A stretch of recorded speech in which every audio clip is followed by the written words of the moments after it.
Hello, this is Dr. Don White, and this podcast provides an overview of how to complete the summative evaluation using the DuPage Regional Office of Education evaluation tool. I encourage you to watch a previous podcast on this file that included information on how to set up the file at the beginning of the school year. Assume for the purpose of this podcast that it is near the end of the evaluation cycle, typically in January or February. You've used this file throughout the year to complete the formal and perhaps informal observations of the person being evaluated. That information should be included now in the formal observation form and perhaps in informal observation form. And there is space in here for up to 3 formal observations and 3 informal observations. Once I've completed the observations and entered all the information, I visit each of the red worksheets to make sure that I've completed all the necessary information.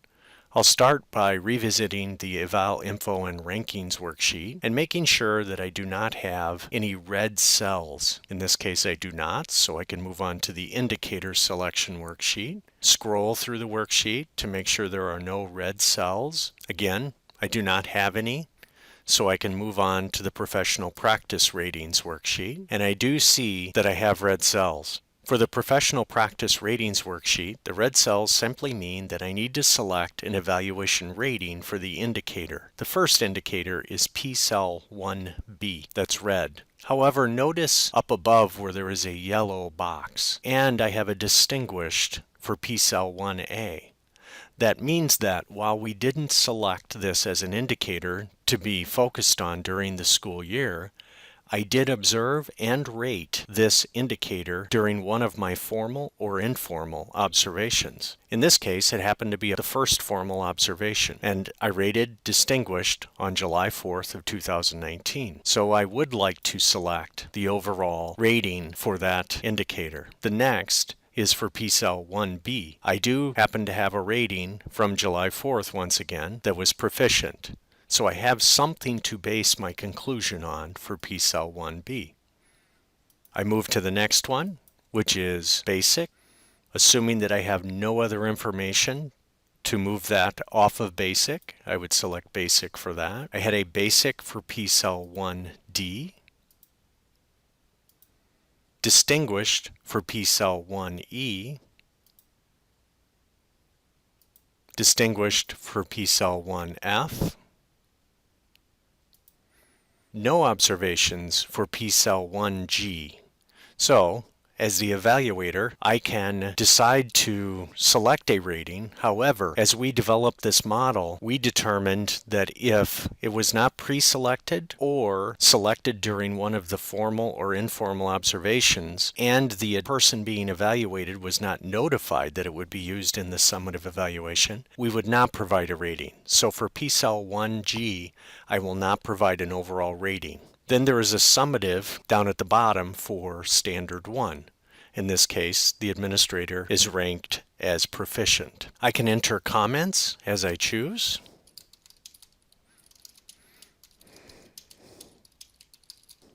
Once I do that, it will turn white.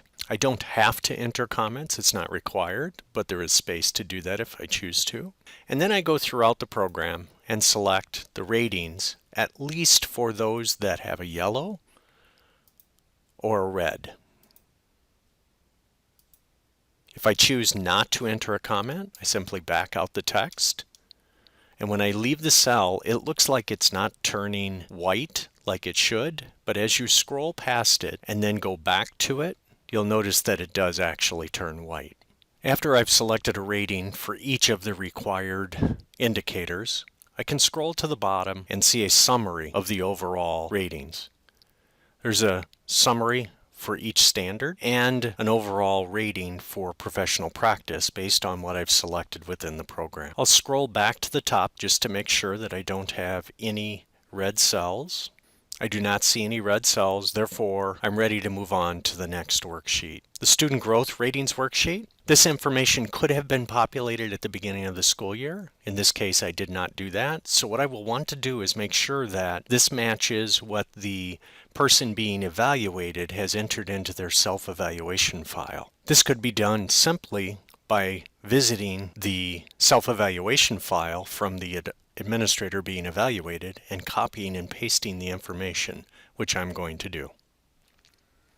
Here's the self-evaluation. I'm going to highlight the information all the way over to the assessment results. I will not copy and paste the assessment points. That will be automatically calculated, as well as the information in the black boxes. So I just highlight and copy the text for content, area, the type, the measure or assessment, the goals, and the assessment results. Go back to my file and paste it in the appropriate spot. So now I have that information completed. I see no other red cells on this worksheet, so I'm ready to move on to the strengths and areas for growth. Now, while you don't see any red cells, this is a required component of the self-evaluation tool and the evaluation tool. What I typically do is reflect upon what the person being evaluated shares with me as part of the self-evaluation file, and if I deem it to be appropriate, I may re-enter the information in this worksheet, or I may start from scratch and determine my own strengths and areas for growth for the administrator being evaluated. You could simply do that by selecting the indicators. In this case, I'm going to select P-cell 1E, and say that's an area for strength, and I could type information for supporting reasons of why I believe that. I like to select at least 2 areas that are strengths and 2 areas that are areas for growth, or 2 indicators that are areas for growth.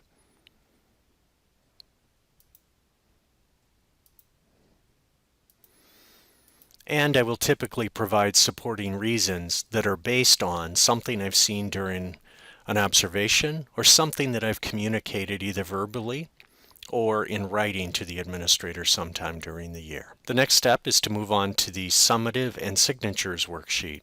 You'll notice that I do see some red. So I just simply answer the question, did the employee complete the self-assessment? In this case, they did, so I would select yes, and then select a rating for the self-assessment. This is my subjective opportunity to state, do I believe that the administrator genuinely reflected upon his or her leadership and their areas for growth and opportunities for moving forward? If that's the case, I would say distinguished, and the red cells are gone. Once I do that, I can see the professional standards for educational leaders indicators rating, which is proficient, and then I have a description of what proficient means.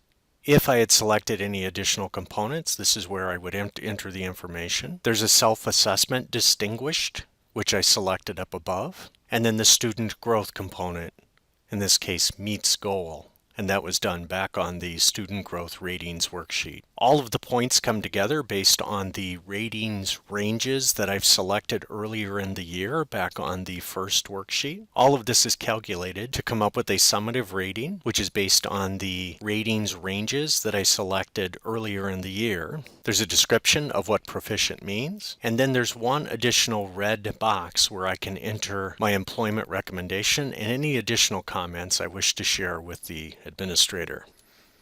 When that's done, I can choose to print all or just one of these worksheets. If I choose just to print this worksheet, I would hit File, Print, and this would print out just the areas that are important. It will not print out the comment boxes to the right. That's true for all of the worksheets within the program. If I want to select multiple worksheets, I can hold the Control key down on my keyboard and then click on the individual worksheets, even if they're not adjacent, and notice that it's turning white on my screen. So I can select those worksheets and print just those worksheets. If I choose to select worksheets that are adjacent to each other, in this case I'm going to select all of them that have information that I've entered throughout the year, then I can select the first worksheet. I'm going to scroll to the right, and let's pretend that I've done 3 formal observations and 3 informal observations. So I'm going to hold the Shift key down and select the last informal observation 3. If I were to print this, it would print all of the worksheets within the workbook. In this case, the summative evaluation is done. I could have my final meeting with the administrator, share the information, and then put this in the file. This has been an overview of how to complete the DuPage Regional Office of Education evaluation tool, the summative evaluation component. Thank you.